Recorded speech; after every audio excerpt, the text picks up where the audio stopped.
Maintenance దగ్గర వాటికి సంబంధించి ఏదైనా చిన్నది పెద్దది ఏ ఇష్యూలైనా కన్స్యూమర్ ఫోరంలో కానీ దేంట్లో అన్నా మనం వెళ్ళి మన రైట్స్ వాళ్ళ ఎవరికైతే జరగలేదో పని జరగలేదో వాళ్ళ గురించి కూడా మనం ఫాలో చేయొచ్చు. ఈవెన్ ఎనీథింగ్ దేంట్లో అన్నా మీరు ఏ విషయంలో అన్నా మీరు మాట్లాడచ్చు.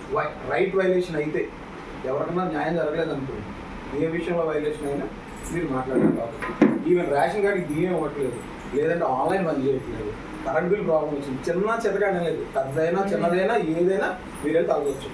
అలాగే మీరు తలదొచ్చారు కదా, మీకేం పంపకట్టదు. మనం ఏది అడుగుతాం, మనం ఏదన్నా లీగల్గా జ్యుడిషియల్ పరంగా మనకి ఏ రైట్స్ అయితే వర్తించినాయో మనిషి అంటే ఎవరైనా కామన్ పర్సన్కి ఏ రైట్స్ అయితే వర్తించినాయో ఆ రైట్ అది దానికి రాలేదనుకోండి, దాన్ని మనం 100% క్వశ్చన్ చేసేదానికి రైట్ మాకు. ఓకే అండి, మీరు డిపార్ట్మెంట్ పరంగా వెళ్ళచ్చు. అలాగే మెడికల్, మేమైతే గవర్నమెంట్ హాస్పిటల్లో సరిగ్గా ట్రీట్మెంట్స్ లేకపోయినా శానిటరీ లేకపోయినా అన్నీ మేము అడుగుతాం. అలాగే మన హాస్టల్స్ ఉంటాయి, ఎస్సీ ఎస్టీ హాస్టల్స్ ఉంటాయి, బీసీ హాస్టల్స్ ఉంటాయి, నార్మల్ గవర్నమెంట్ హాస్టల్, వాటిల్లో కూడా మనం అడగడానికి రైట్స్ ఉంటాయి. ప్లస్ డ్వాక్రాలో కొన్ని చిన్న సెటిల్మెంట్లు వస్తాయి, కొంతమంది కడతారు కొంతమంది కట్టరు, అలా అయ్యేటి వస్తాయి. అవి అలా హౌసింగ్ బోర్డ్స్లో కొంతమంది ఎవరైనా మధ్య మిడిల్ పర్సన్ ఉంటే డబ్బులు తీసుకుంటాడు, ఏం పట్టించుకోడు. ఏదన్నా మనం అడగచ్చు. అడిగేదానికి మీకు అది ఇదన్నమాట లైసెన్స్ లాంటిది. ప్లస్ ఇంకోటి ఎలా ఉంటుందంటే డబ్బు ఉన్నోడు ఉంటాడు, డబ్బు లేనోడు ఉంటాడు. కానీ వాళ్ళకి మెయిన్ ప్రాబ్లం ఏమొస్తుందంటే ఎవరన్నా పోలీస్ స్టేషన్కి వెళ్ళడానికి భయపడతారు. ముందు డబ్బులు ఉన్నవాడు ఉంటాడు, కానీ స్టేషన్ దగ్గరికి వెళ్ళి ఈవెన్ కానిస్టేబుల్తో మాట్లాడాలన్నా భయపడతాం. అప్పుడు మనం ఈ కార్డు ఉండడం వల్ల వాళ్ళకి మనం చెప్పగలుగుతాం. మనతో పాటు మన స్టేషన్ కన్సిడరేషన్ ఇస్తాం కదా. మీరు ఎన్ని మంది మెంబర్స్ ఉన్నారో అన్ని మంది స్టేషన్కి కన్సిడరేషన్ ఇస్తారు. నా పోస్ట్ ఇదండి, నేను ప్రెసిడెంట్ అండి, నేను సెక్రటరీ అండి, వైస్ ప్రెసిడెంట్ అండి, నేను ట్రెజరర్ అండి, అలా ఇస్తారు. ఎవరు సింగిల్ పర్సన్ వెళ్ళినా మనం కన్సిడర్ చేస్తాం. ఓకే అండి, ఒకవేళ చదువుకోలేనోడు ఉంటాడు, చదువుకోలేనోడు ఉన్నప్పుడు ఆ కంప్లైంట్ మీరే రాస్తారు. ఆ కంప్లైంట్ అతనికి హెల్ప్ చేస్తారన్నమాట, మీరే రాస్తారు. ఇప్పుడు మైనారిటీలో ఉన్నారు, ఆవిడ ముస్లిమ్స్లో ఏమవుతుందంటే కొన్ని మందికి స్టైఫండ్స్ వస్తాయి, ఫండ్స్ వస్తాయి, లేకపోతే స్కూల్స్లో కొన్ని ఇవి ఉంటాయి, అవి రానప్పుడు ఆవిడ క్వశ్చన్ చేయొచ్చు. ఈవెన్ క్యాస్ట్, మతం, కులం, జెండర్ ఇది దేనికి సంబంధం లేదు. మనం ఏదన్నా దేనికన్నా మనం చేయొచ్చు. యాజ్ ఇండియన్ నేషనల్గా మనం చేయాల్సింది మనం ఏదన్నా అడగచ్చు. ఓకే, అదొకటి. ప్లస్ దీంట్లో మేము ఏలూరులో ఏం చేస్తామంటే అండి, స్పందన అని సోమవారం కలెక్టరేట్లో చెప్తుంది. ఒకటి సివిల్, రెవెన్యూ, లేకపోతే ఇంటర్నల్ ఫ్యామిలీ మ్యాటర్స్ అన్నీ స్పందనలు వస్తాయి. కలెక్టర్ గారు మేడం ఆవిడ మాకు ఒక టేబుల్ ఇచ్చారు. వచ్చిన కంప్లైంట్స్లో అప్లికేషన్ రాయటం కానీ మన వరకు ఏదైతే సెటిల్మెంట్ అయిపోతుందో మనం సెటిల్ చేసేస్తాం. మేడం దాకా కలెక్టర్ గారి దాకా వెళ్ళాలి. ఇది స్పందన సోమవారం చేసి మీ కార్యక్రమం. ప్లస్ అలాగే ఎస్పీ గారి దగ్గర స్పందన లేదు. ఇది క్రిమినల్ కేసెస్, ఎఫెన్సివ్ కేసెస్, లేకపోతే థ్రెటనింగ్ కేసెస్, అవన్నీ అక్కడికి వస్తాయి. మన పరిధిలోకి వచ్చేవి మనం చేసుకుని మనం చేస్తాం. ఏదన్నా జ్యుడిషియరీగా లీగల్ సంబంధించి మనం ఏదన్నా చేస్తాం. ఇల్లీగల్గా వెళ్ళాం, అర్థమైందండి. ఇల్లీగల్ యాక్టివిటీస్ చెయ్యం. మన పరిధిలో మనం ఏం చేయాలన్నా చేస్తాం. ఓకే అండి.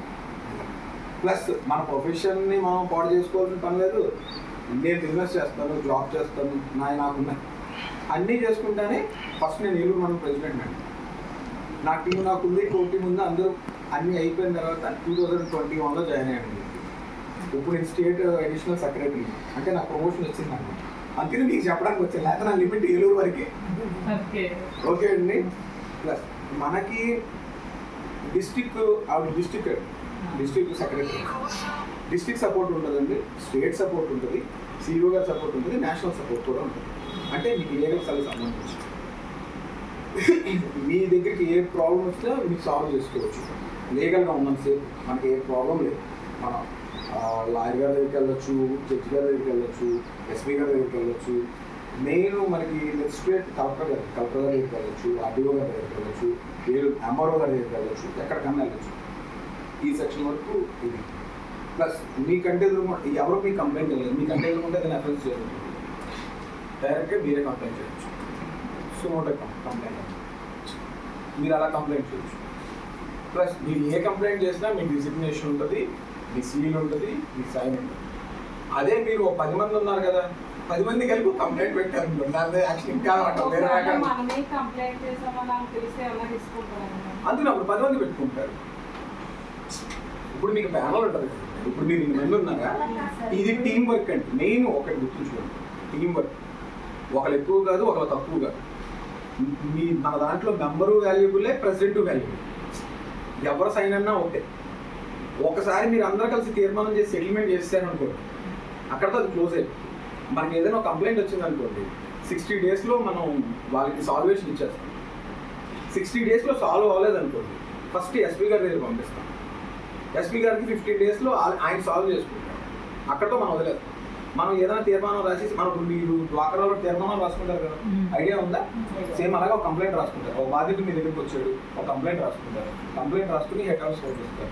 దానికి మనకి లీగల్ సెల్ నుంచి మీరు ఇలా చేయాలి, ఈ కంప్లైంట్ సంబంధించి వీళ్ళది ఇది ప్రాబ్లం, ఇది ప్రాబ్లం. ఇంకోటి అండి, మన దగ్గరికి వచ్చే వాళ్ళు అందరూ ఎలా ఉంటారంటే, మన దగ్గరికి వచ్చే వాళ్ళు అందరూ ఎలా ఉంటారంటే, నేను పోలీస్ స్టేషన్కి వెళ్ళిపోతారు, రెవెన్యూ డిపార్ట్మెంట్కి వెళ్ళిపోతారు, కలెక్టర్ గారి దగ్గరికి వెళ్ళిపోతారు. అందరి దగ్గరికి వెళ్ళిపోయాక ఎవ్వరూ పట్టించుకోకపోతే లాస్ట్కి మన దగ్గరికి వస్తారు. అదే గుర్తుపెట్టు. కొత్తోడు కేసు కట్టేటట్టు మన దగ్గర రాడు. వాళ్ళకి మన గురించి ఏం తెలియదు. అన్ని తిరిగి మన దగ్గరికి వస్తారు. వచ్చి చెప్పేది ఒకటే, మీరేం మాకు తెలియదు చెప్తారు.